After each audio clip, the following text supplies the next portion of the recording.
Garrett Walsh had spent 15 years wearing the badge, and in all that time he had learned one fundamental truth about human nature. People lied. They lied about small things and catastrophic things. They lied to protect themselves, to protect others, to avoid consequences they saw coming from miles away. But the mountains never lied. Stone and silence held no agenda offered. No false promises demanded nothing but respect. That was why, on a cold February evening, in his cramped studio apartment above a laundromat in Pine Ridge, Colorado, Garrett found himself staring at the most ridiculous real estate listing he had ever seen. Cave house for sale, $400.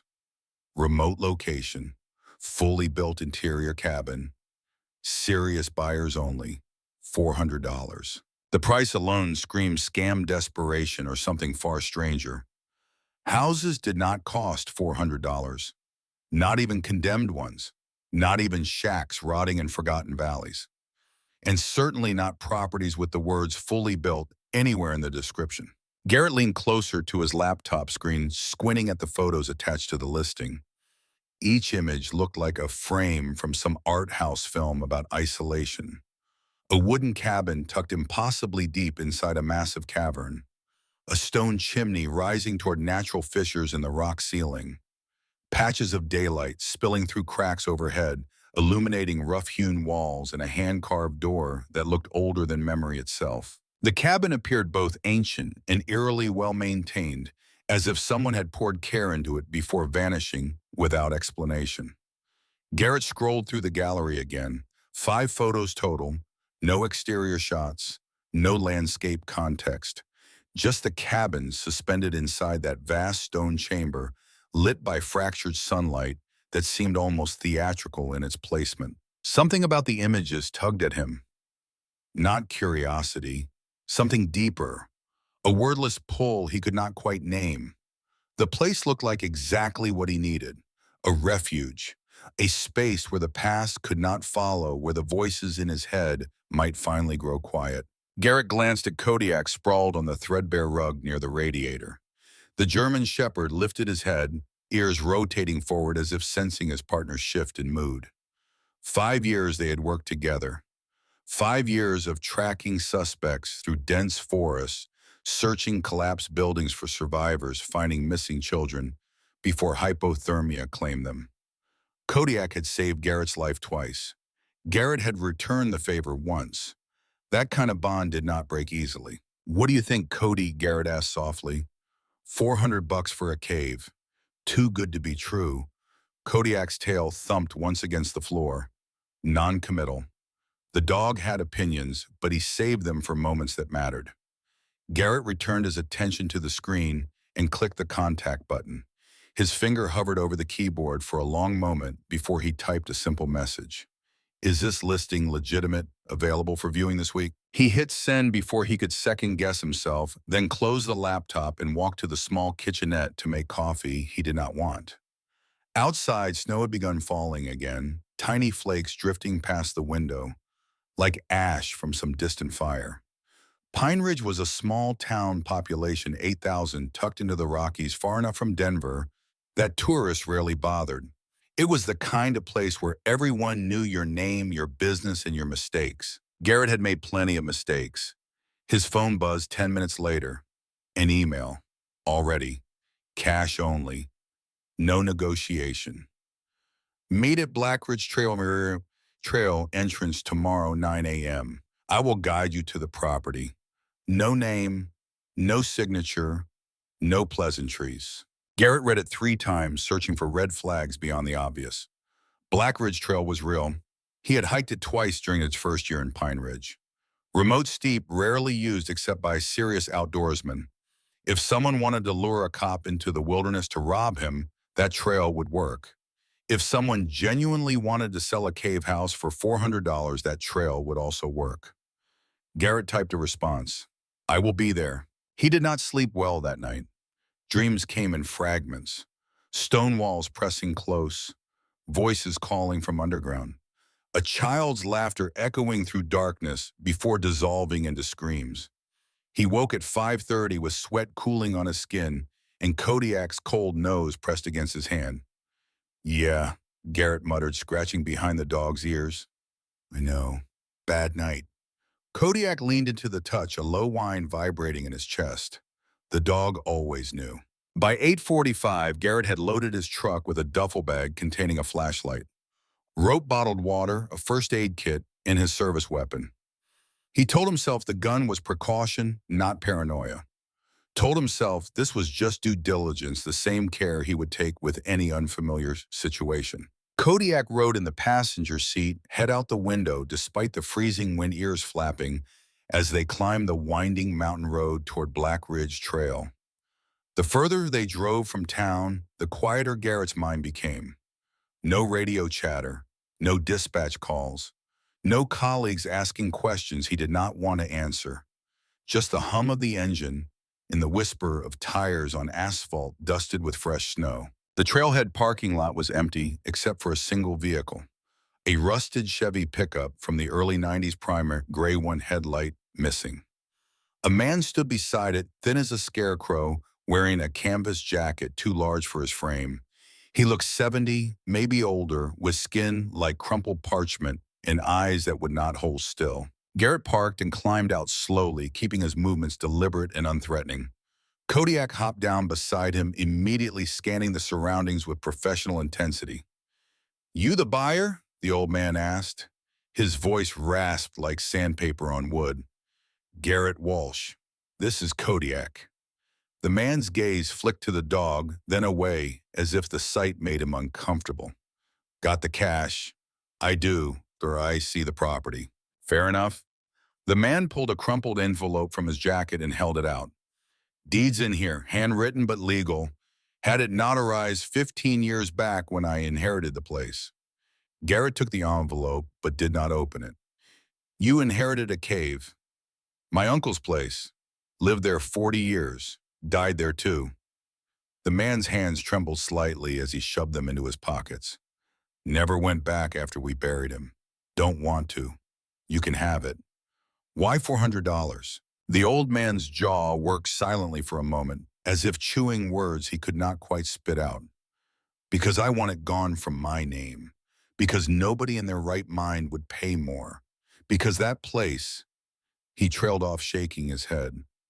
You'll see. Follow me. Trail's a mile in. He turned and started walking without waiting for a response, his gait uneven but determined.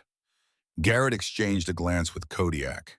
The dog's ears were forward, body relaxed. Not sensing immediate danger then. Just strangeness. They followed. The trail climbed steeply through dense pines, snow crunching beneath their boots. The old man moved faster than his appearance suggested, driven by something Garrett recognized. The urgency of someone fleeing a memory. They did not speak. The forest provided all the conversation they needed. Wind through branches, the distant cry of a hawk. Kodiak's steady breathing as he ranged ahead, then circled back, then ranged ahead again. After 40 minutes, the man stopped abruptly and pointed to a gap between two massive boulders. Through there, another 200 yards. Garrett peered into the gap, a narrow passage barely wide enough for his shoulders. You are not coming.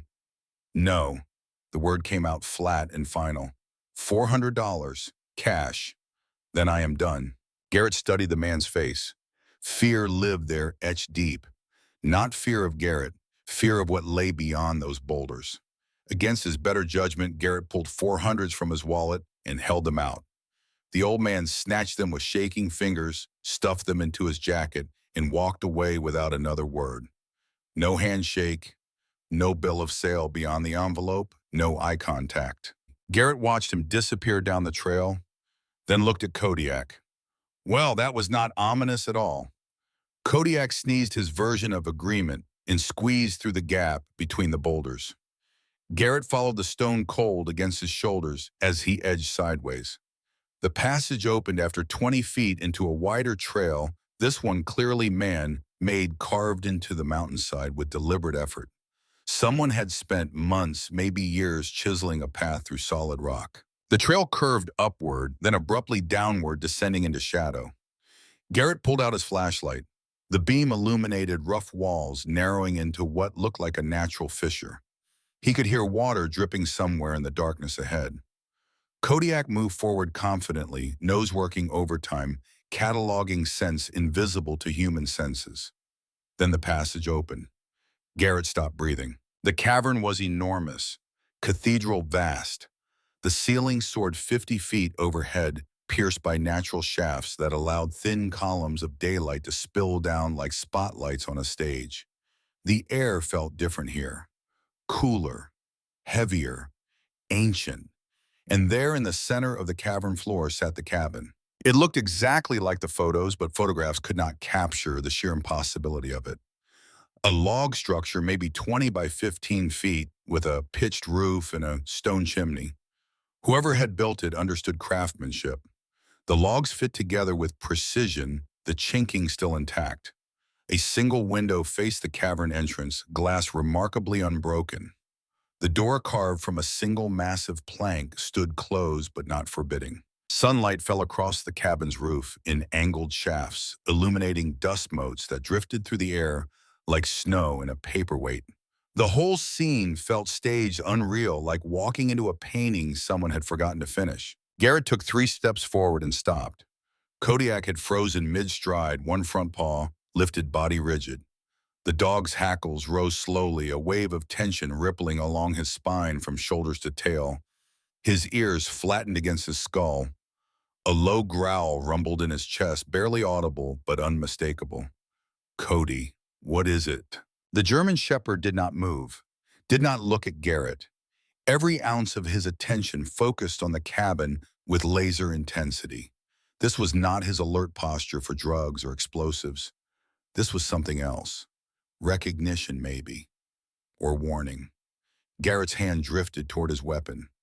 "Easy, boy." Kodiak broke his freeze, suddenly trotting toward the cabin in quick, stiff-legged steps.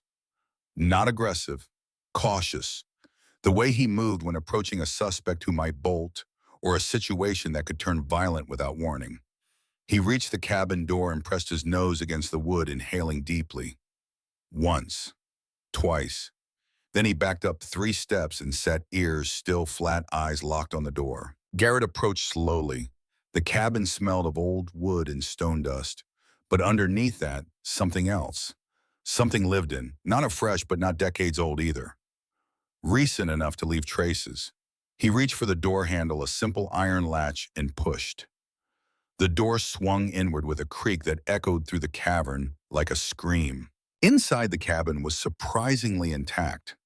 A wooden table sat against one wall, its surface dusty but solid. A single chair tucked underneath. A narrow bed frame made from stripped logs occupied the opposite corner, the mattress long since rotted away, leaving only rusted springs. A handmade shelf hung crookedly above the bed, holding a rusted lantern and several small stones arranged in a deliberate line. Not random, intentional. Kodiak entered, first moving room to room with methodical precision, even though there was only one room. He sniffed every corner, every wall, every board. At the window, he paused, pressing his nose against the sill.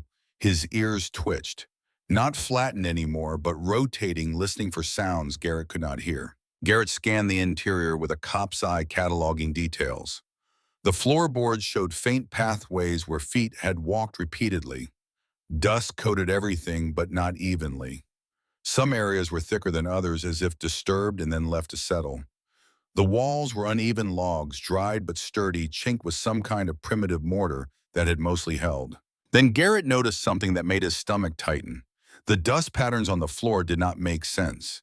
In one area near the back wall, the dust stopped abruptly, not gradually, not naturally. It stopped along a perfectly straight line, as if someone had swept it away or moved something heavy across that exact spot. He crouched, running his gloved fingers along the floorboards. The line was too clean, too precise. He pressed against the boards. They did not give. Solid. But when he tapped them with his knuckles, the sound that came back was different from the rest of the floor. Hollow. Kodiak swung his head toward the sound, then moved to the back corner of the cabin. He stood perfectly still for 3 seconds, then began pawing at the baseboard claws scraping against wood with sharp, insistent sounds. Dust scattered beneath his assault. "Cody, what did you find?" The dog ignored him, pawing harder now, a desperate urgency in the movement. This was his search and rescue behavior. The behavior he used when locating trapped individuals buried beneath rubble or hidden in collapsed buildings. That behavior had saved 11 lives over the past 5 years. Seeing it here inside a forgotten cabin in a hidden cave sent ice water through Garrett's veins. He moved beside Kodiak and examined the wall more closely. The wood looked normal at first glance. Aged, weathered, unremarkable. But when he traced his fingers along the vertical seam between two boards, he felt it. A gap, almost invisible unless you knew exactly where to look. The boards were not nailed into the frame. They were separate, held in place by nothing but gravity and friction. Garrett grabbed the edge of one board and pulled gently. It did not budge.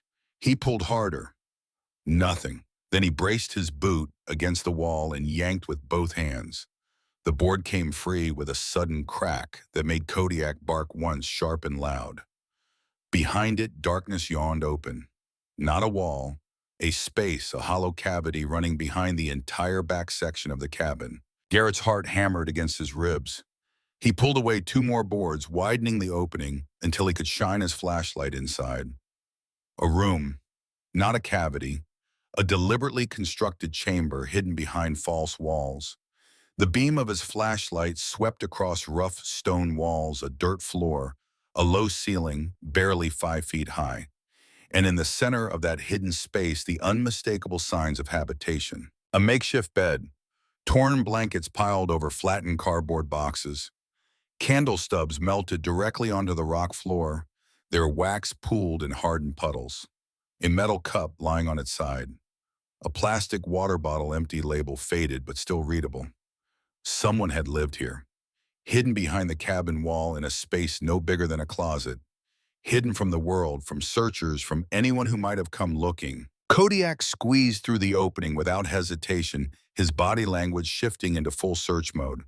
He moved through the cramped space, systematically nose-sweeping every surface. At the far wall, he paused and gave a single loud bark. The same bark he used during operations when he found what he was looking for. Garrett climbed through the opening, ducking his head to avoid scraping the ceiling. The air in here felt different, stale, dead, like breathing inside a tomb. He knelt beside Kodiak and followed the dog's gaze to a small cluster of rocks stacked neatly against the wall. Rocks did not stack themselves. Garrett carefully moved them aside one by one. Beneath the pile, wedged into a crack in the stone, was a waterproof pouch. Dirty, but intact. The kind used by hikers to protect documents and electronics from the elements. His hands trembled as he pulled it free. Kodiak pressed against his leg, whining softly. Not a warning whine, a mournful sound. The sound he made when he found remains instead of survivors. Garrett unzipped the pouch. Inside was a notebook. Thin bent the cover, creased and stained from repeated handling. Written across the front in black markers, 2 initials. C.D.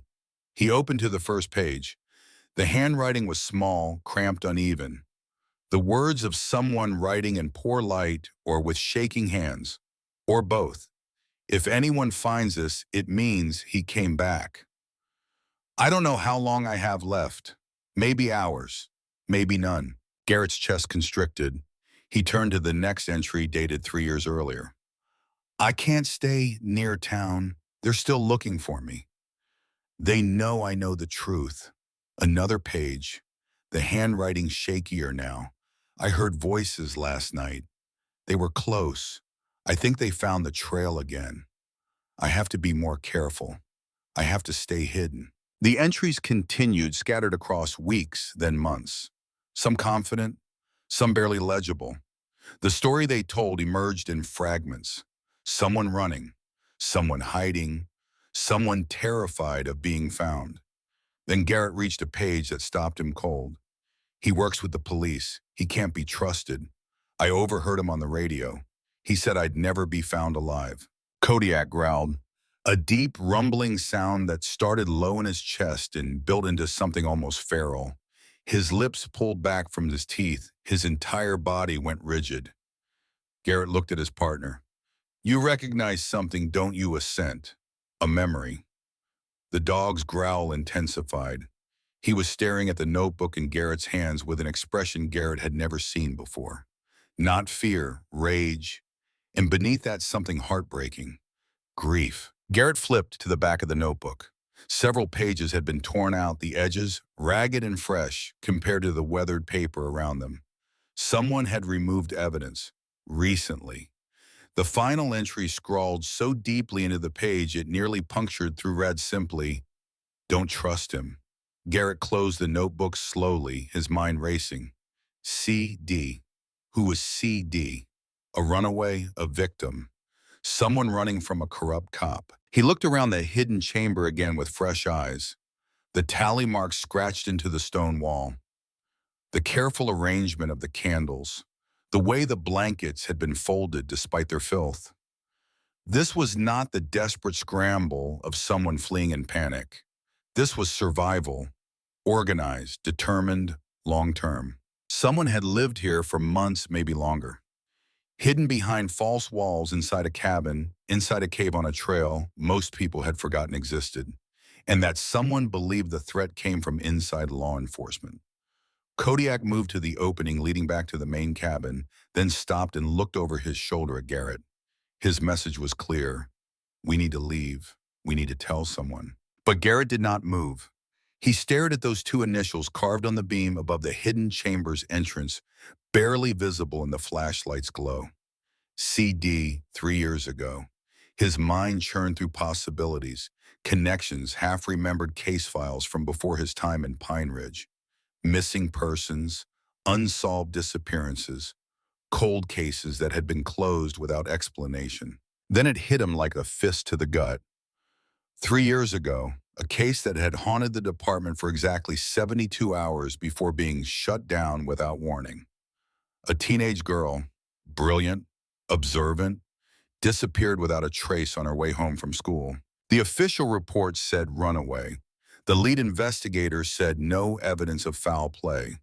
The case was closed, sealed, and buried so fast it made the younger officers whisper in the break room about cover-ups and politics and things they did not fully understand. Garrett had only been in Pine Ridge for 6 months when it happened. He remembered the girl's picture on the news. Dark hair, intelligent eyes, 17 years old. Her name was Claire Donovan, C.D. Garrett's hands went numb. Claire Donovan had lived here, had hidden here, had scratched warnings into stone and written frantic entries in a notebook before disappearing again into the mountains or worse. And if the notebook was accurate, someone in the department had been hunting her. Kodiak barked again, insistent now. But Garrett could not move.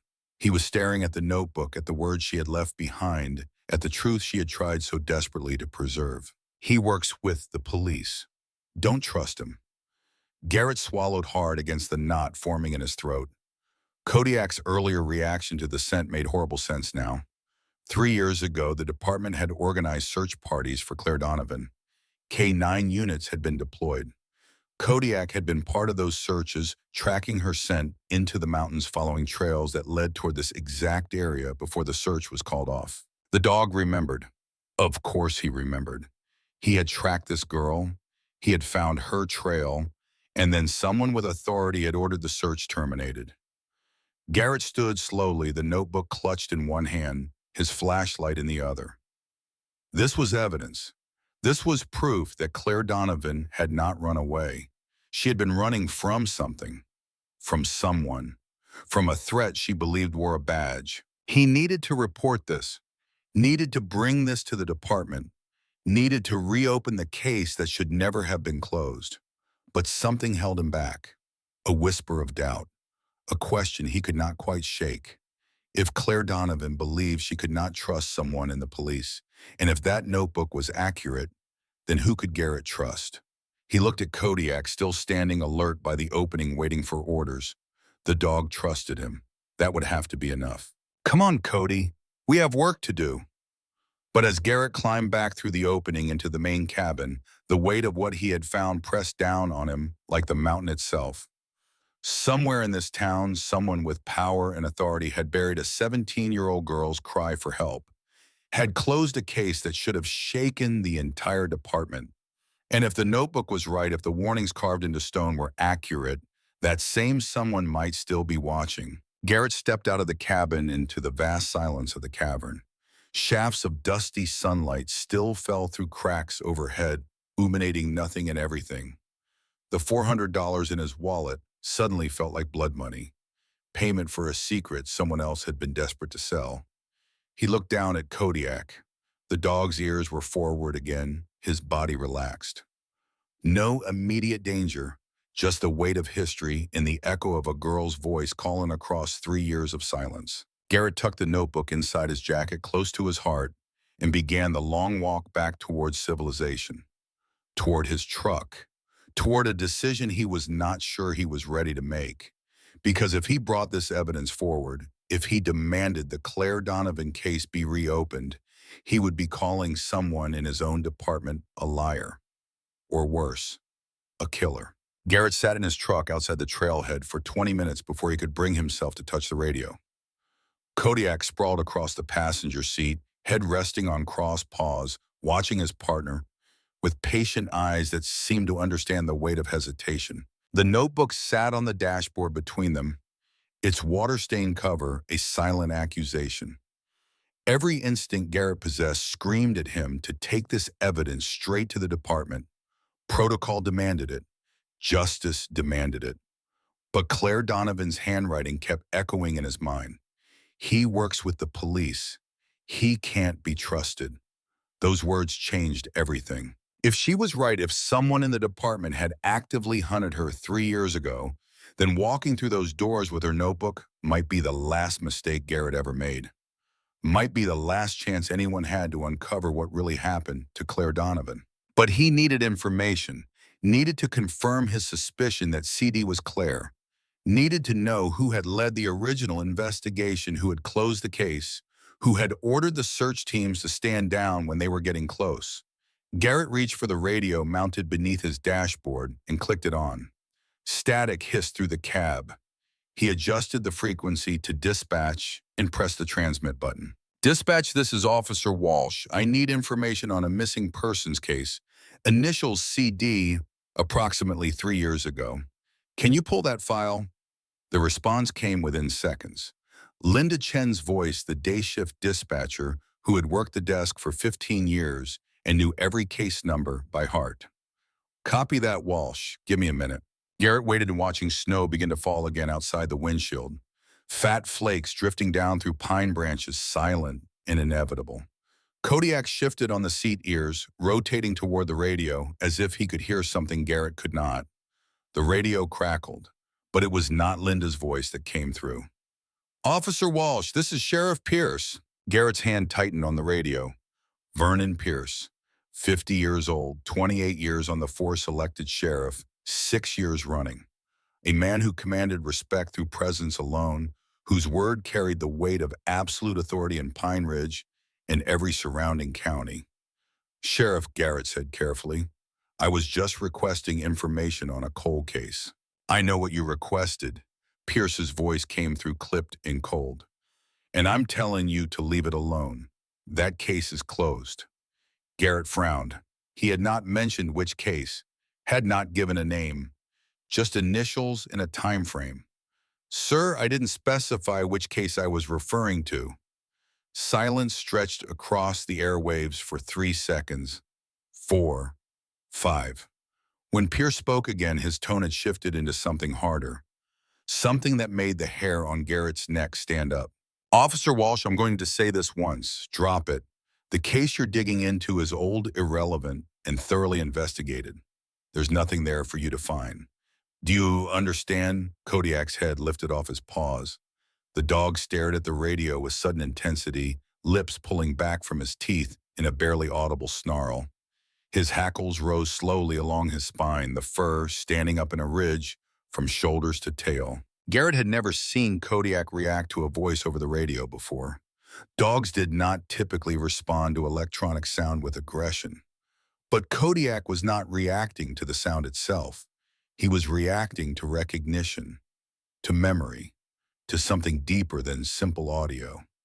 Sheriff Garrett said slowly, keeping his voice neutral, "With respect, I haven't told you which case I'm asking about. How do you know it's been thoroughly investigated?" Another pause, longer this time. Garrett could almost hear the calculations happening on the other end of the transmission. Pierce was a smart man, too smart to make mistakes like this under normal circumstances. But Garrett's question had clearly rattled him. "Because I know every case that gets filed in this department," Pierce finally said. "And I know when officers are wasting time chasing ghosts instead of doing their jobs. You requested information on a 3-year-old missing persons case with the initials CD. That's Claire Donovan, 17-year-old runaway. Case closed after 72 hours when her parents confirmed she had a history of disappearing for days at a time and showed no interest in being found." Kodiak's snarl deepened. The sound vibrated through the cab, low and menacing.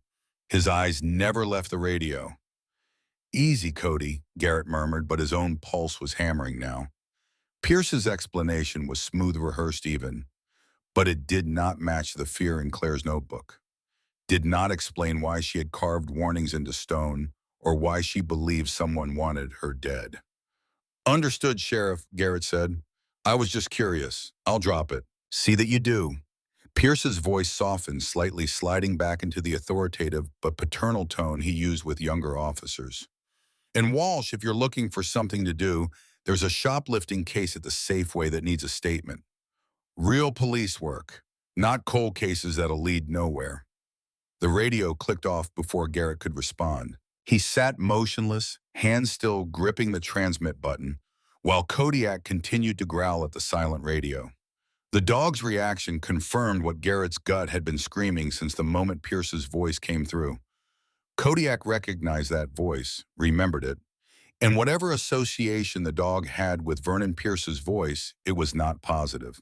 3 years ago, Kodiak would have been part of the search for Claire Donovan, would have tracked her scent into these mountains under Pierce's command.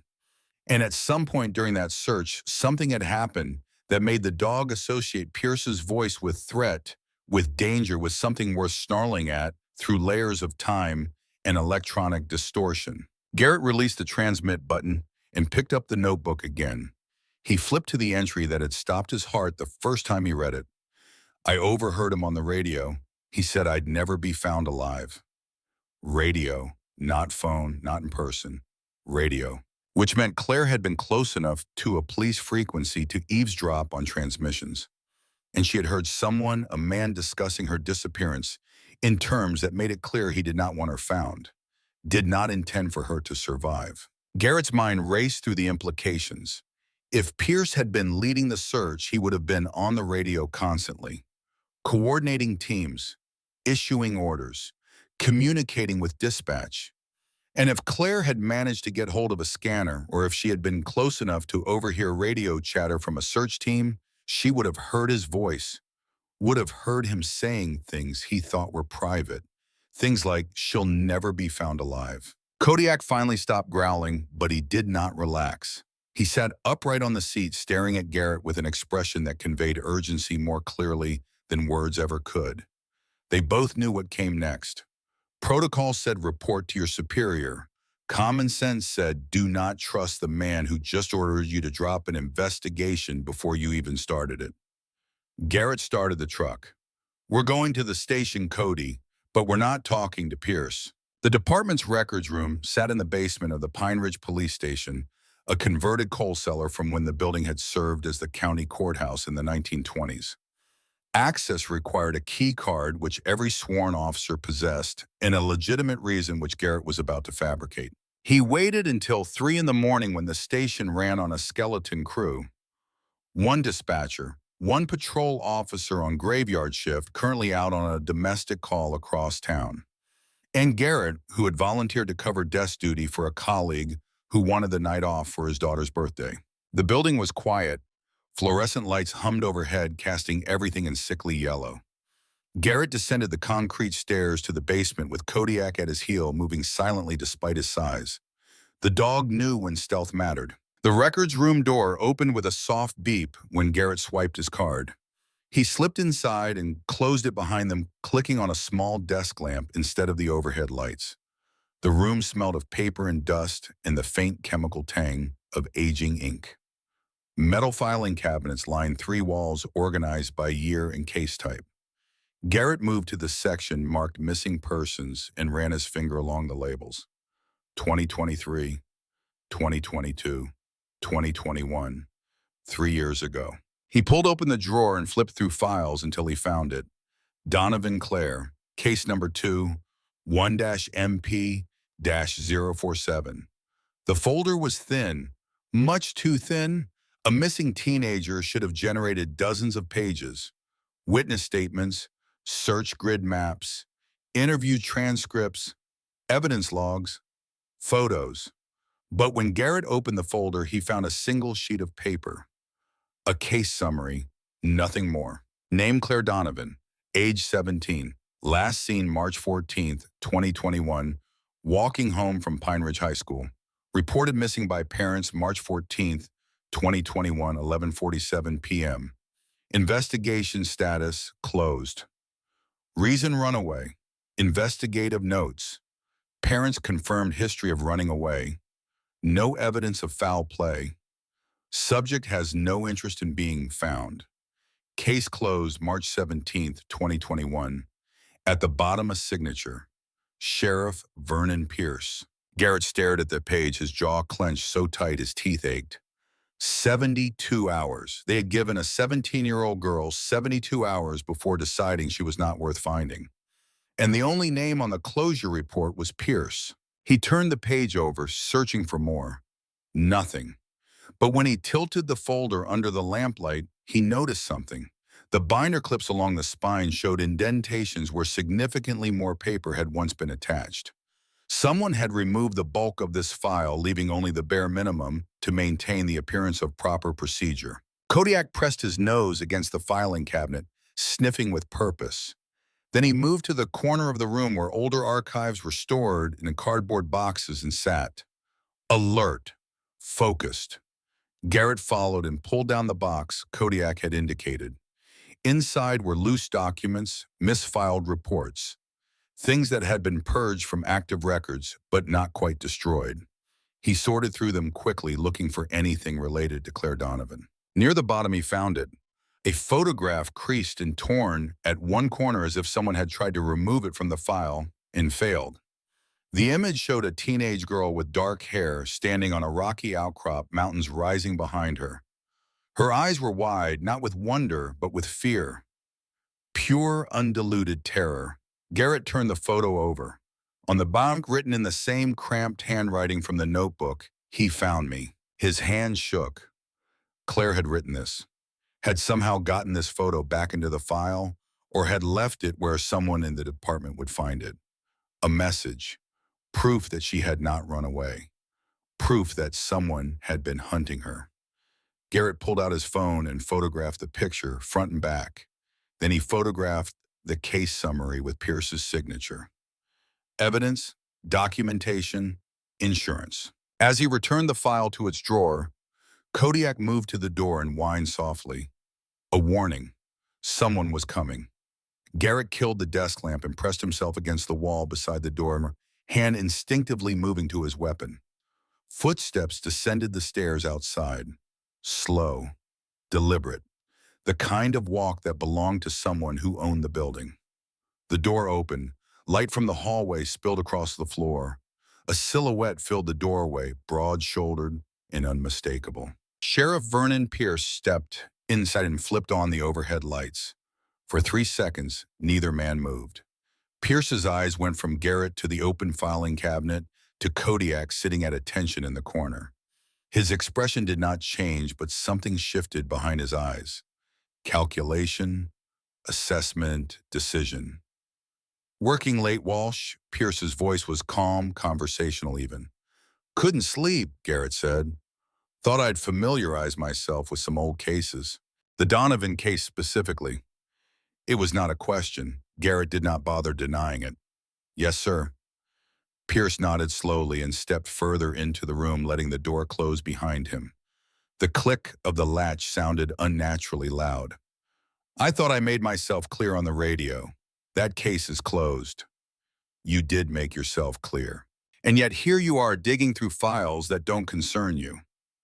Pierce moved closer, his presence filling the small space with authority that came from decades of command. Why? Garrett met his eyes. Because I bought a cave house today, and inside that cave I found a notebook.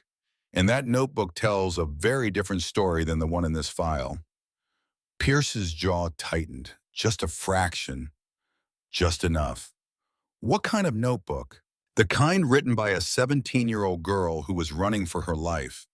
The kind that says she overheard someone on a police radio saying she'd never be found alive. Garrett paused. The kind that says he works with the police. The silence that followed stretched like a wire pulled to breaking point. Kodiak rose to his feet, a low growl building in his chest. The dog positioned himself between Garrett and Pierce, hackles fully raised now, teeth visible. Pierce looked at the song with an expression Garrett could not quite read. Contempt, maybe, or recognition. That animal should be muzzled. He's showing aggression toward a superior officer. He's showing aggression toward a threat, Garrett said quietly. And in 5 years of partnership, Kodiak has never been wrong about threats. Pierce's hand drifted toward his belt, not to his weapon, to his radio. Walsh, you're making a serious mistake. Whatever you think you found in that cave, whatever you think that notebook proves, you're misunderstanding the situation. Then explain it to me. Claire Donovan was troubled, delusional. She made accusations against half the faculty at her high school, claimed her parents were trying to kill her, told anyone who would listen that she was being followed by government agents. Pierce's voice took on the patient tone of someone explaining simple facts to a slow child. The girl needed psychiatric help, not a police investigation. She needed protection, Garrett countered, and instead someone closed her case in 72 hours and stripped her file down to a single page. Because there was nothing to investigate, her parents confirmed she ran away regularly. She had a history of mental health issues. She refused to come home even when we located her. Pierce stepped closer. I spent 3 weeks looking for that girl Walsh. 3 weeks of my officers combing these mountains. We found traces of her, yes. We found camps where she'd been staying. We even got close a few times. But every time we got near, she ran because she didn't want to be found. Kodiak's growl intensified. The sound filled the small room like distant thunder. Or maybe she ran because she recognized the voice of the man hunting her, Garrett said. Pierce's expression went flat, cold. The genial sheriff disappeared, replaced by something harder underneath. You need to be very careful about what you're implying, Officer Walsh. I'm not implying anything. I'm stating facts. Claire Donovan lived in that cave. She hid there for months. She wrote detailed accounts of someone hunting her, someone she heard on the radio, someone with authority. Garrett pulled out his phone and held up the screen, showing the photograph of Claire's picture with the words, "He found me," on the back. Someone who found her. Pierce stared at the image. His hand moved from his radio to his weapon, fingers resting on the grip. Not drawing, not yet, but the threat was clear. Where is that photograph? Pierce asked quietly. Back in the file where it belongs.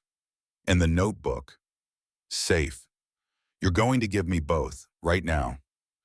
Garrett shook his head. No, sir, I'm not. The air in the records room felt like it had been compressed, squeezed down until breathing required effort.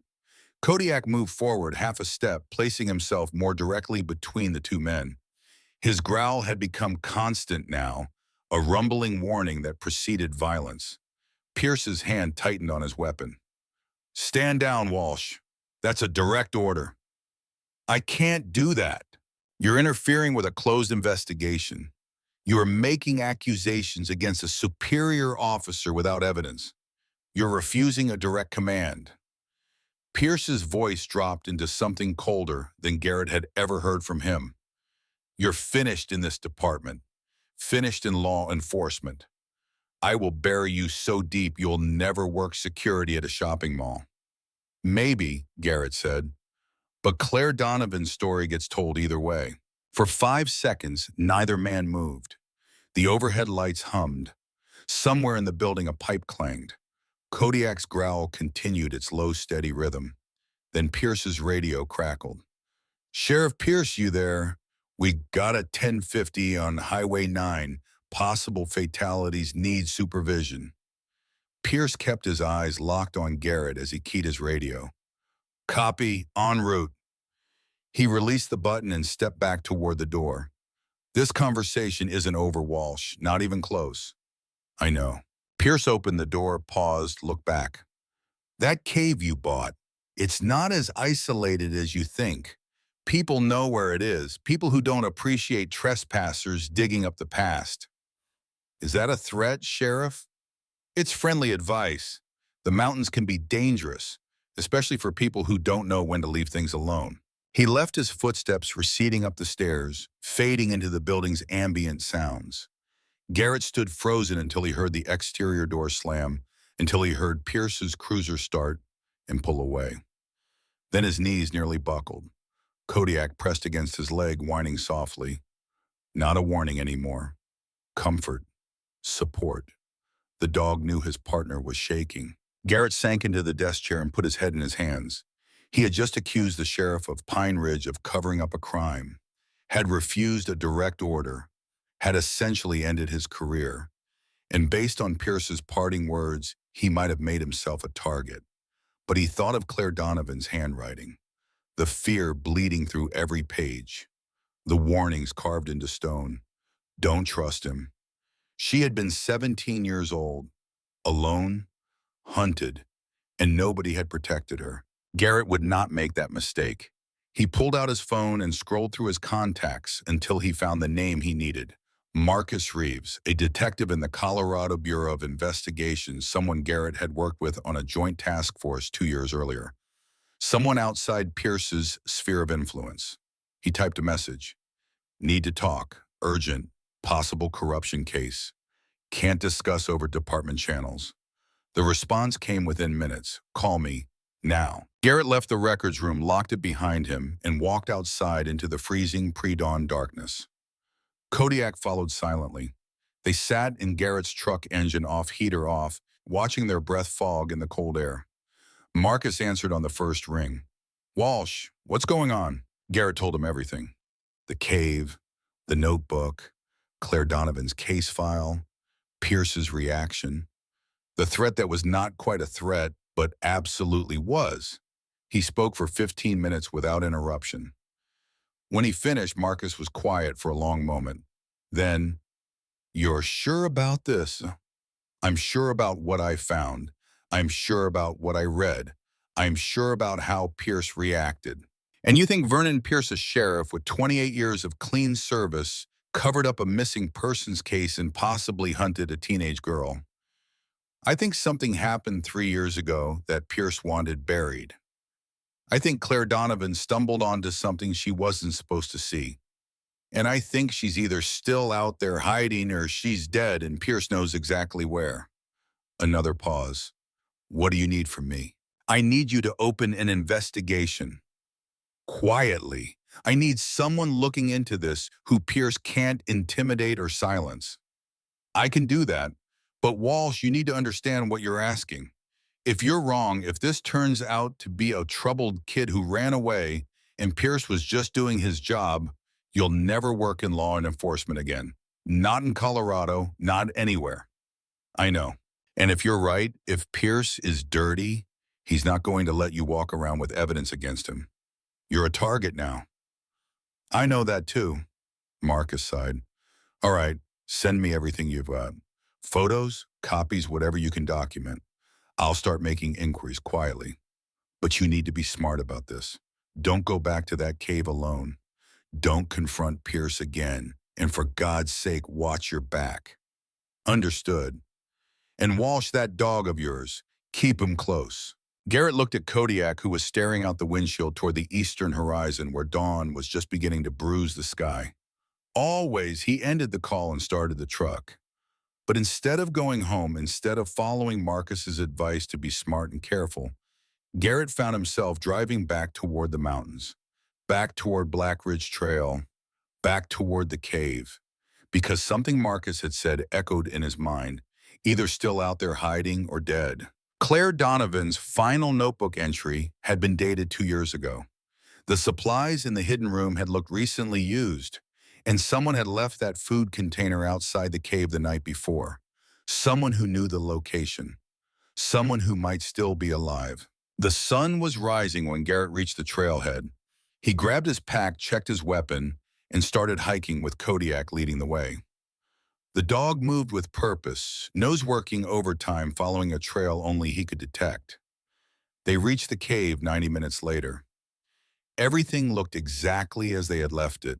The cabin stood silent in its pool of dusty sunlight.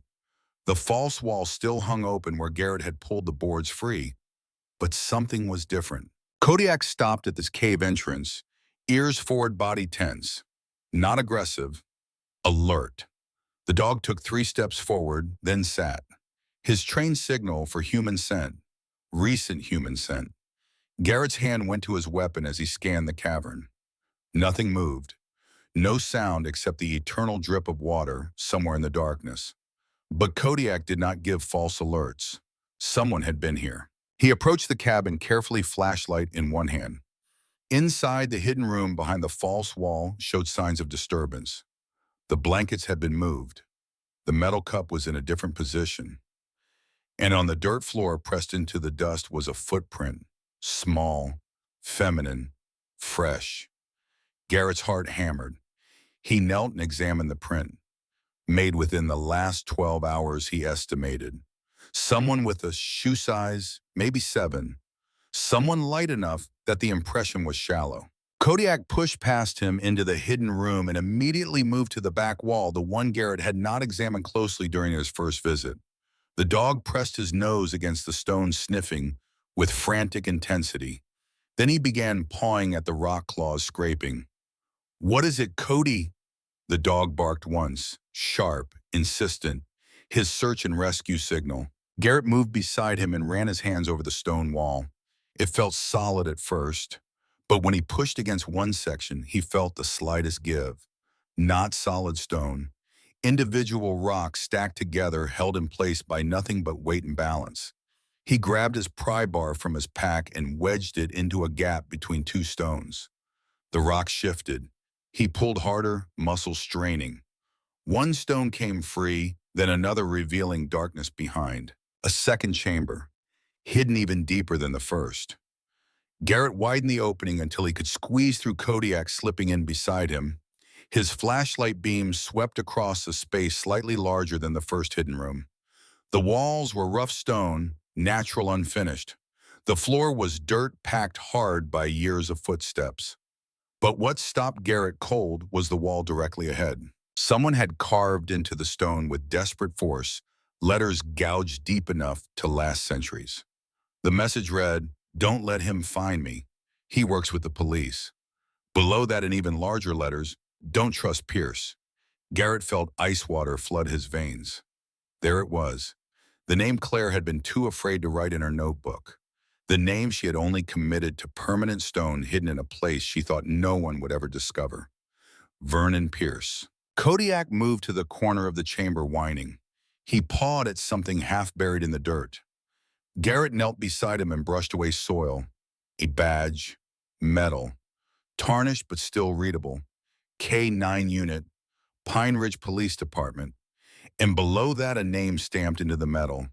Kodiak. This badge was 3 years old, from the search for Claire Donovan, which meant Kodiak had been here before, in this cave, in this chamber, had tracked Claire's scent to this exact location before the search was called off. Had Pierce known they were close? Had he ordered the teams to stand down because they were about to find evidence he could not explain? Had he brought Kodiak here himself, seen what Claire had carved into the walls, and decided the search needed to end immediately? Garrett looked at his partner. The dog was staring at the carved words with an expression that looked almost human. Grief, recognition, memory. You found her, didn't you, boy? Garrett whispered. 3 years ago. You tracked her right to this spot, and Pierce made you leave. Kodiak whined again, a sound so mournful it made Garrett's chest ache. He stood and examined the rest of the chamber. More tally marks on the walls. Hundreds of them. Someone had spent months here, maybe a full year, marking days like a prisoner in solitary confinement. In one corner sat the remains of a small fire pit, the ashes long cold. Beside it, several torn pages from the notebook, too damaged to read, but clearly removed deliberately. But it was what Garrett found near the back of the chamber that made everything click into place. A crude map scratched into the stone, arrows pointing north, symbols that might have represented trails or landmarks. And at the top of the map, one word: exit. Claire Donovan had not died in this cave. She had planned an escape route, had studied the terrain, had prepared for the day when hiding was no longer enough, when she needed to disappear completely. The map pointed north, deeper into the wilderness. Garrett thought of the notebook's final entry. I went north. She had left this place, had abandoned her hiding spot and vanished into the mountains, trusting the wilderness more than she trusted civilization, because civilization contained Vernon Pierce. Garrett pulled out his phone and photographed everything. The carved warnings, the map, the badge, every piece of evidence that proved Claire Donovan had not been delusional, had not been paranoid. She had been hunted, and she had been smart enough, tough enough to survive. But where was she now? Kodiak barked, suddenly spinning toward the opening they had come through. His hackles rose. A growl built in his chest. Footsteps. Someone was in the cave. Garrett killed his flashlight and drew his weapon, pressing himself against the stone wall. Kodiak crouched low, ready to attack or defend depending on what came through that opening. The footsteps approached the cabin, stopped, then moved into the first hidden room.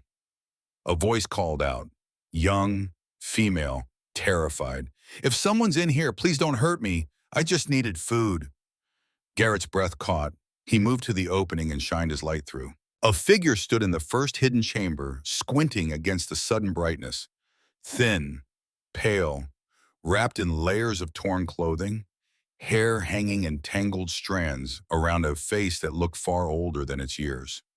But Garrett recognized that face, from the photograph in the file, from the terror in her eyes. Claire Donovan stood before him, 20 years old and very much alive. Claire Donovan stood, frozen in the beam of Garrett's flashlight, her eyes wide with the same terror that haunted her photograph from 3 years ago. She looked like a ghost made flesh, gaunt, hollowed out by survival. Her clothes hung loose on a frame that had forgotten what regular meals felt like. But beneath the fear, beneath the exhaustion, something else burned in her eyes: recognition. She was staring at Kodiak. The dog had gone completely still, his aggressive posture melting into something Garrett had only seen a handful of times. Kodiak took one tentative step forward, then another, his tail lowering from its rigid stance into a slow, uncertain wag. He whined softly, a sound of confusion mixed with something that sounded almost like joy. Claire's hand rose to her mouth. Her voice came out, broken, disbelieving. Kodiak. The dog's tail wagged faster. He moved toward her with careful steps, as if approaching something fragile that might shatter. When he reached her, he pressed his head against her leg and whined again, louder this time. Claire dropped to her knees and wrapped her arms around the dog's neck. A sob tore from her throat, raw and desperate. You remember me. Oh God, you remember me. Kodiak leaned into her embrace, his entire body trembling. He licked her face, her hands anywhere he could reach, making soft sounds Garrett had never heard him make before. Not quite barks, not quite whines. Something between relief and grief. Garrett lowered his weapon slowly, his throat tight. He watched the reunion unfold, this girl who had been running for 3 years, and the guy who had never forgotten her scent, who had tried to find her, who had tracked her to this exact cave before being ordered to abandon the search. Claire, Garrett said softly, my name is Garrett Walsh. I'm with the Pine Ridge Police Department, but I need you to listen to me very carefully. You're safe, Vernon Pierce doesn't know you're here. Not yet. Claire's head snapped right up her arms, tightening around Kodiak. Pierce, you said his name. You know, I know. I found your notebook. I found what you carved into the walls. I know he's been hunting you. Fresh tears spilled down her cheeks. Nobody believed me. Not my parents, not the school counselors. Nobody. They all said I was paranoid delusional. But I saw him. I saw what he did. Garrett holstered his weapon and moved closer, keeping his movements slow and non-threatening. What did you see, Claire? She looked at him, then at Kodiak as if drawing strength from the dog's solid presence. I was walking home from school. March 14th, 3 years ago. I took the trail through Morrison Park because it was faster, and I heard voices near the old maintenance shed, men arguing. I shouldn't have stopped. I should have just kept walking. But I heard money being counted, a lot of money, so I looked. So her voice dropped to barely a whisper. Pierce was there, in uniform, taking stacks of cash from two men I'd never seen before. They were talking about shipments, about routes through the county that wouldn't be patrolled, about how much they'd pay per month for protection. Garrett's jaw clenched. Drug running. Pierce had been providing protection for drug traffickers running product through Pine Ridge County, using his authority to create safe corridors to ensure certain roads stayed unpatrolled at specific times. He saw you, Garrett said. Claire nodded. I ran, but he recognized me. He knew my name. He'd given a safety presentation at my school 2 months earlier.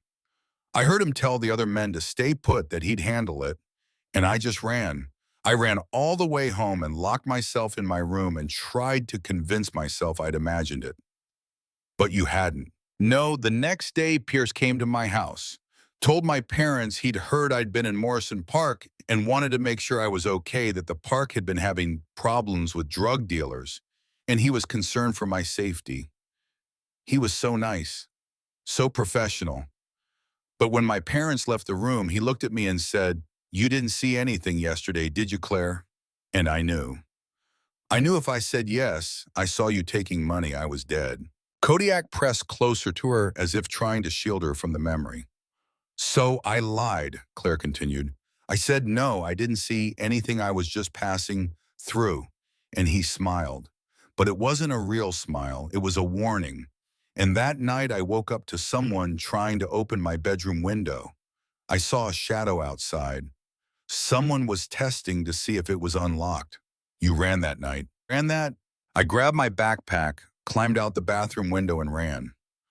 I had about $300 saved from babysitting. I bought a tent and some supplies and disappeared into the mountains. I thought maybe after a few weeks it would be safe to come home.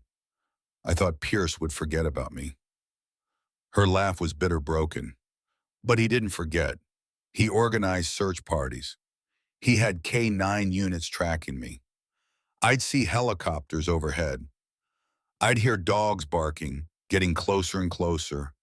And then I'd hear his voice on a police scanner I'd stolen from a hiker's campsite. What did you hear? Him telling his officers that I was dangerous, unstable, that I might be armed, that if they found me, they should approach with extreme caution. Claire's eyes met Garrett's.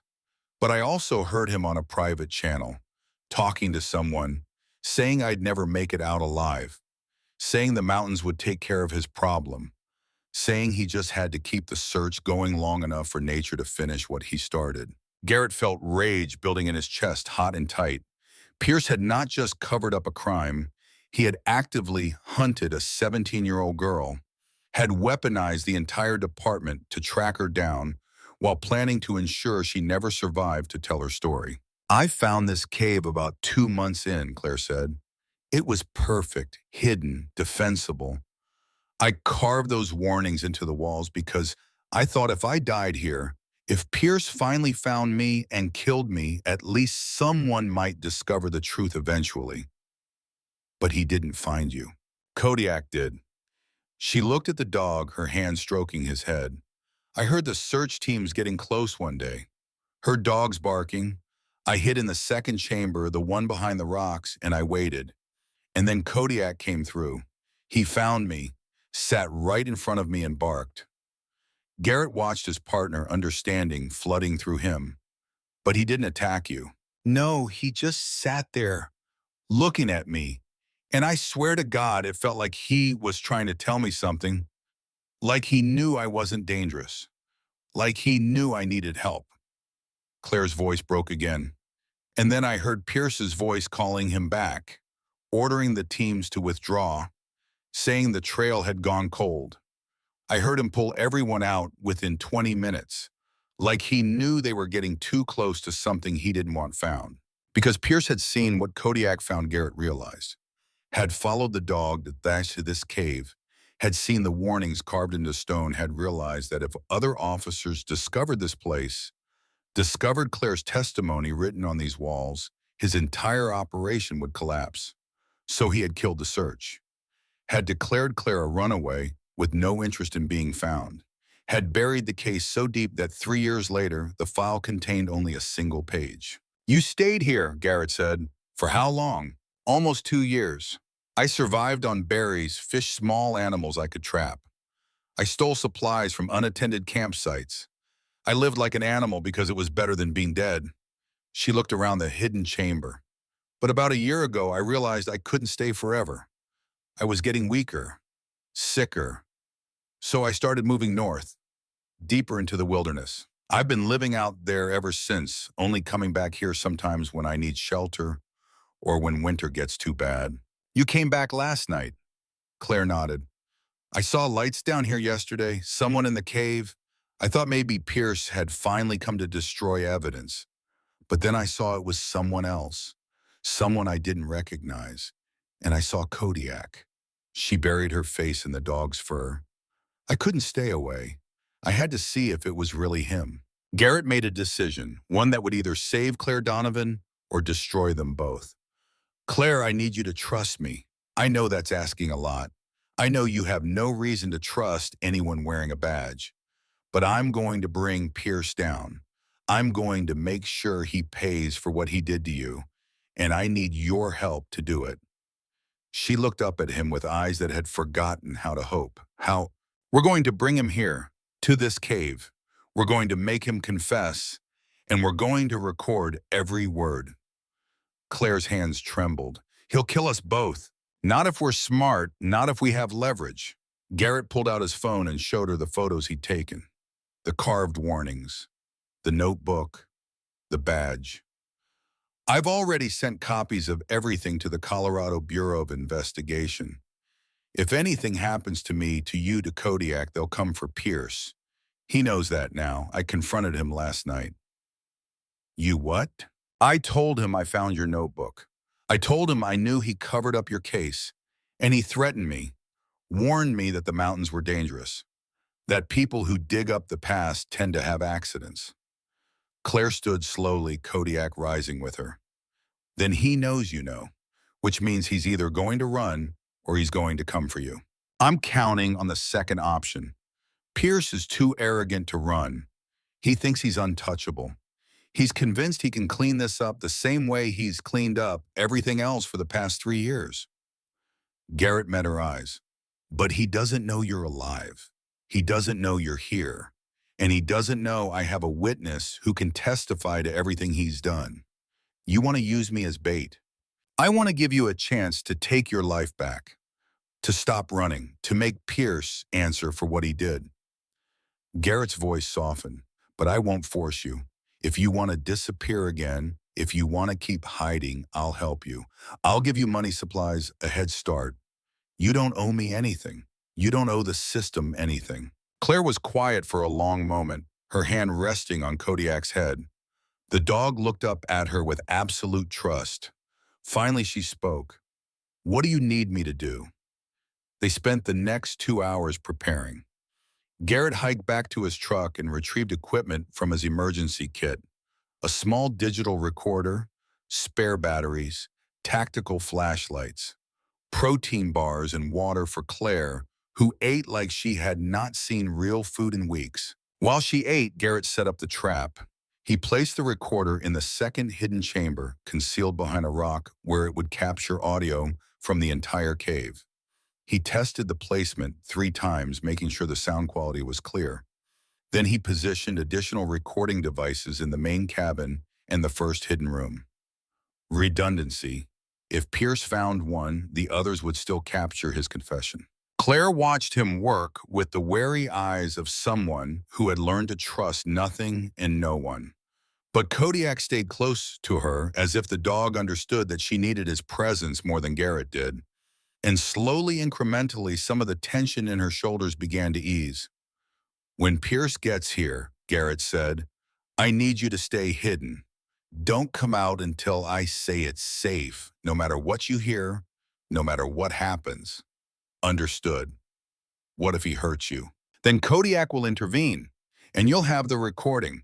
You'll take it and run. There's a CBI detective named Marcus Reeves." Garrett wrote the name and number on a piece of paper. "You find a way to contact him. You give him everything. He'll protect you." Claire took the paper with shaking hands. "How do you know Pierce will come?" "Because I'm going to call him. I'm going to tell him I found something he needs to see. Something that changes everything I thought I knew about the Claire Donovan case." Garrett smiled grimly. "And I'm going to tell him he was right, that I was wrong, that I want to apologize in person. He won't believe you." "He doesn't have to believe me. He just has to be curious enough or worried enough to come and see for himself. Either way, he'll show up. Men like Pierce can't resist the opportunity to gloat, to prove they were right all along." Claire looked around the cave at the place that had been her prison and her sanctuary. "I've imagined this moment for 3 years. Imagine getting to tell someone what he did, getting to see his face when he realizes his secret is out." She met Garrett's eyes. "But I never thought it would actually happen. I never thought anyone would believe me." "I believe you. Kodiak believes you. And by tonight, the whole world is going to believe you." They waited until dusk. Long shadows stretched across the cavern floor, and the shafts of sunlight that had illuminated the cabin earlier faded into dim gray. Garrett stood outside the cave entrance with his phone in hand, Kodiak at his side. Claire was hidden in the second chamber, the entrance sealed with rocks, so it looked undisturbed. Garrett dialed Pierce's personal cell number. The sheriff answered on the second ring. "Walsh, I was wondering when you'd call." "Sheriff, I need to talk to you in person, away from the station. About about the fact that I was wrong, about Claire Donovan, about what I accused you of last night." Garrett let his voice carry the exhaustion of defeat. "I found something at that cave, something that proves you were telling the truth." Silence stretched across the line. Calculating silence. "What did you find?" "I'd rather show you in person. It's sensitive. If I'm wrong about this, if I've been chasing ghosts, I owe you an apology, face to face." More silence. "Then where are you?" "Blackridge Trail, the cave house I bought. Can you meet me here in an hour?" "An hour?" Pierce's voice had shifted into something harder to read. Suspicion fighting with curiosity, fighting with the need to confirm that his secret was still safe. "Come alone, Walsh. If this is some kind of setup, if you've got backup hiding in those mountains, you're done. Understand?" "I understand. Just me, I swear." 1 hour. The line went dead. Garrett looked at Kodiak. The dog's ears were forward, his body tense but controlled. He knew something important was about to happen. Could feel it in the air the same way he could sense a storm coming hours before the first drops of rain. "All right, boy, this is it. Everything we've worked for comes down to the next 60 minutes. They moved back inside the cave. Garrett positioned himself in the cabin, sitting at the old wooden table as if waiting casually. Kodiak lay near the door, appearing relaxed but coiled with potential energy. The recorders were running. The trap was set. All that remained was for Pierce to walk into it. 58 minutes later, footsteps echoed through the cavern entrance. Vernon Pierce appeared out of the shadows, flashlight in one hand, his other hand resting on his weapon. He scanned the cavern with professional thoroughness before his eyes landed on Garrett. "Walsh." "Sheriff, thanks for coming." Pierce moved closer, his boots crunching on loose stone. "This better be worth my time. I had to cancel a meeting with the county commissioners to drive out here. It's worth it. I promise, Garrett gestured to the cabin. Come inside. I want to show you what I found. Pierce hesitated at the door, his gaze sweeping the interior, looking for threats, looking for witnesses, looking for any sign that this was not what it appeared to be. When he seemed satisfied, he stepped inside. Kodiak lifted his head but did not growl, playing his part perfectly, just enjoying and watching his handler's visitor. So, Pierce said, his voice carrying a false patience, what's this earth-shattering discovery that proves I was right all along? Garrett stood and moved to the back wall where the false board still hung open from when he'd first discovered the hidden room. I found where Claire Donovan was hiding, this space behind the wall, and I found her writings, her journal entries, all of it. Pierce's expression did not change, but something flickered in his eyes. And you were right, she was delusional, paranoid. The things she wrote, the accusations she made, they were the ramblings of someone who needed serious psychiatric help. Garrett pulled out Claire's notebook, holding it carefully. She claimed people were hunting her, that someone in the department wanted her dead. She built this elaborate conspiracy theory where you were some kind of criminal mastermind. Pierce's hand moved away from his weapon, just slightly, the tension in his shoulders easing. I tried to tell you that. The girl was troubled. It's tragic, but there was nothing we could have done differently. I know that now, and I'm sorry I questioned you. I'm sorry I went behind your back and dug into a closed case. You've been sheriff for 6 years. You've got a spotless record. I should have trusted your judgment. Pierce stepped closer to examine the notebook. What happened to her, do you think? Did she leave any indication of where she went? There's a map carved into the wall of the second chamber. Shows trails heading north deeper into the wilderness. Garrett watched Pierce's face carefully. I think she probably died out there. Exposure, starvation. No one could survive 3 years in those conditions. Probably for the best, Pierce said quietly, too quietly. Better than living with that kind of mental illness. Yeah, I suppose you're right. Pierce took the notebook from Garrett's hands, flipping through pages, reading Claire's desperate words with the detached interest of someone reviewing evidence that no longer mattered. You said there was a second chamber. Can I see it? Sure, it's back here. Garrett led him to the opening in the stone wall. The rocks Claire had hidden behind were still in place, making the space look smaller than it actually was. Pierce had to crouch to fit through the gap, his flashlight beam sweeping across the carved warnings on the walls. And there it was, the moment Garrett had been waiting for. Pierce's expression when he saw his own name carved in stone. Don't trust Pierce. The sheriff froze. His flashlight beam locked on those words. For 3 seconds, he did not move, did not breathe. Then his hand went to his weapon. Funny thing about delusional people, Pierce said slowly, his voice dropping into something cold and lethal. They sometimes get details right by accident. Claire Donovan was paranoid, but she wasn't wrong about everything. Garrett's hand drifted toward his own weapon. No, she wasn't. Pierce turned to face him, fully gun drawn, now pointed directly at Garrett's chest. You really thought you could trap me. You really thought I'd just confess because you showed me some writing on a wall.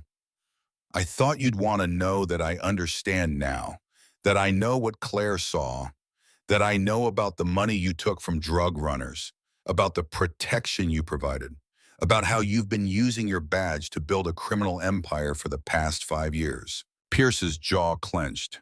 You can't prove any of that. Maybe not, but Claire can. The words hung in the air like a bomb waiting to detonate. Pierce's eyes narrowed. Claire Donovan is dead, has been for 3 years. That's what you tell yourself. That's what you tell everyone. But you never found a body, Chewie, never found proof she died. Because she didn't die, she survived. She outsmarted you. She's been living in these mountains for 3 years, and you never even got close to finding her. You're bluffing. Am I? Or did you just get sloppy?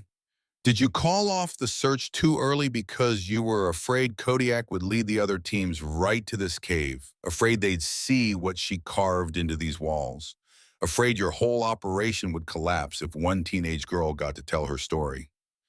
Pierce's weapon did not waver, but sweat had begun to bead on his forehead. Where is she? Close. I'll kill you right now, Walsh. I'll kill you and claim you attacked me. Self-defense. My word against a dead man's silence. Except it won't be silent. Garrett smiled grimly. You're being recorded, Sheriff. Every word, every threat. Audio so clear that a jury will be able to hear you breathing. And copies of that recording are already en route to the CBI. You can kill me. You can kill Claire if you find her. But you can't kill the truth. Not anymore. For one horrible moment, Garrett thought Pierce would shoot anyway. Thought the man would decide that murdering his way out of this mess was better than facing justice. The sheriff's finger tightened on the trigger. Then Kodiak exploded into motion. The dog launched himself from the cabin doorway, 70 pounds of muscle and fury moving faster than human reaction time. He crossed the 15 feet between them in less than 2 seconds and slammed into Pierce's gun arm with devastating precision. Pierce's weapon discharged the shot, deafening in the enclosed space. The bullet ricocheted off stone somewhere behind Garrett's head. Then Kodiak's jaws closed around Pierce's wrist, and the gun clattered to the ground. Pierce screamed, trying to shake the dog off. But Kodiak was trained for this, had practiced taking down armed suspects hundreds of times. He did not let go, did not loosen his grip, just held on with implacable determination while Pierce stumbled backward, cursing. Garrett kicked the fallen weapon away and drew his own. Kodiak released. The dog immediately let go and backed up 3 steps, positioning himself between Garrett and Pierce. Blood dripped from the sheriff's torn sleeve, but the wound was superficial, painful but not permanent. Pierce clutched his arm, eyes blazing with hate. You have no idea what you've done. The people I work with, the people who pay me, they don't forget. They don't forgive. You're a dead man, Walsh, you and that girl both. Maybe, but you'll be in prison when it happens. And somehow I think that's going to make it worthwhile. The sound of approaching voices echoed through the cavern. Multiple people. Running. Garrett's backup had arrived right on schedule. 2 CBI detectives and 3 state troopers burst into the cave with weapons drawn. Marcus Reeves was first through the door. He took in the scene instantly. Pierce bleeding and disarmed. Garrett with his weapon trained on the sheriff. Kodiak standing guard. Sheriff Vernon Pierce, Marcus said, his voice carrying absolute authority. You're under arrest for corruption, conspiracy, attempted murder, and a whole list of charges we're still compiling. You have the right to remain silent. Pierce's face went white, then red, then twisted into something ugly. This won't stick. I've got lawyers. I've got connections. I've been sheriff of this county for 6 years. And you've been on the take for at least 5 of them, Marcus replied. We've been building a case against you for 8 months, Sheriff. Walsh just gave us the final piece we needed, your confession on tape. He gestured to one of the troopers. Cuff him. As they secured Pierce and read him his rights, Garrett moved to the sealed entrance of the second chamber. He carefully removed the rocks Claire had hidden behind. She emerged, slowly blinking in the flashlight beams, Kodiak immediately moving to her side. The officers stared. One of them, a young trooper who had been in Pine Ridge during the original search, went pale. Claire Donovan, he whispered. Holy God, she's alive. Marcus approached her carefully, his badge visible, his hands raised in a non-threatening gesture. Miss Donovan, I'm Detective Marcus Reeves with the Colorado Bureau of Investigation. You're safe now. Pierce is in custody. He can't hurt you anymore. Claire looked at Garrett. He nodded. It's over. You can stop running. She took one shaky step forward, then another. Then her legs gave out and she collapsed. Kodiak was there instantly, supporting her, weight keeping her from hitting the ground. She wrapped her arms around the dog and finally, after 3 years of holding everything inside, let herself break. Her sobs echoed through the cavern, raw and devastating. The sound of trauma releasing, the sound of survival against impossible odds, the sound of a girl who had become a ghost learning to be human again. Garrett knelt beside her, one hand on Kodiak's head, the other resting gently on Claire's shoulder. You did it. You survived. You won. The news broke the next morning. By noon, every major outlet in Colorado was running the story. Sheriff arrested in massive corruption scandal. Missing teen found alive after 3 years. Drug running operation exposed. 5 other cases Pierce had buried were being reopened. The entire department was under investigation. Pine Ridge had never seen anything like it. The town that prided itself on peace and safety discovered that its protector had been a predator, that the man they had trusted with their lives had been selling their security to the highest bidder. The community did not just shake, it cracked apart and had to rebuild itself from the foundation up. Garrett took a week's leave. He spent most of it at the cave working with CBI forensics teams as they documented everything. Every carving, every scrap of evidence, every detail of Claire's 3-year ordeal. But he also spent time restoring the place, cleaning, repairing, bringing in supplies. Because Claire had made a decision. She was not going to let Pierce take this from her. The cave had saved her life, had been her sanctuary when the world had turned predatory, and she wanted it to become something more. 2 weeks after Pierce's arrest, Garrett stood in the cavern with Claire and Kodiak watching as the final touches were completed. The cabin had been reinforced. New bedding, a wood stove for heat, shelves stocked with non-perishable food, a radio for emergencies, everything someone in crisis might need. It's official, Claire said, reading from the plaque that would be mounted outside the cave entrance.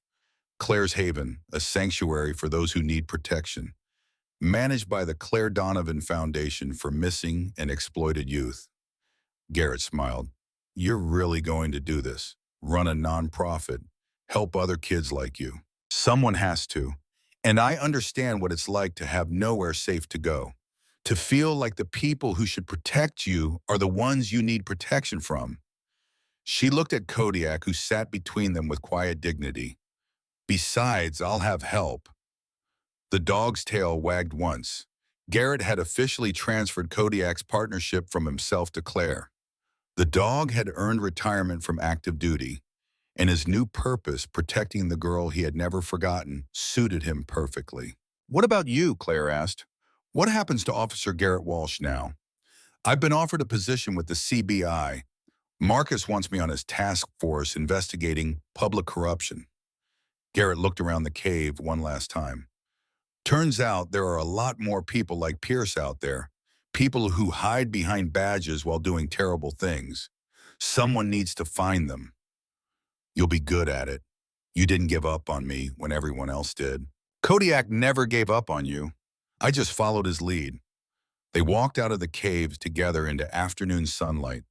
The mountains stretched endlessly in every direction, beautiful and indifferent. But Claire was no longer running from them, no longer hiding in their shadows. She stood at the cave entrance and looked out over the valley below, a view she had seen 1,000 times while running for her life. Now she saw it without fear, without the constant vigilance of prey. Kodiak pressed against her leg. She rested her hand on his head and smiled. A real smile, the first Garrett had seen from her. Thank you, she said quietly, for believing me, for finding me, for giving me my life back. You never lost it. You just had to wait for the right moment to reclaim it. Garrett extended his hand. Welcome home, Claire. She shook it firmly, her grip stronger than it had been 2 weeks ago, stronger than it would continue to become. Home, yeah, I like the sound of that. As Garrett hiked back down the trail toward his truck, he heard Claire calling for Kodiak, heard the dog bark in response, heard laughter, genuine and unforced, echoing through the mountains. The $400 cave house had cost him his position in the Pine Ridge Police Department, had nearly cost him his life. But it had also exposed a corruption that ran deep, saved a girl who deserved saving, and proved that sometimes the most ridiculous gambles paid off in ways you could never predict. Garrett reached his truck and paused, looking back toward the mountain that held the cave. Somewhere up there, Claire and Kodiak were beginning a new chapter, a better one where nightmares could not follow, and the future held something other than fear. He pulled out his phone and sent a message to Marcus. "When do I start?" The response came immediately. "Monday. Welcome to the CBI Walsh." Garrett smiled and started his truck. Behind him, the mountains stood silent and eternal. But they held one less secret now. One less tragedy. One less girl who had disappeared without a trace.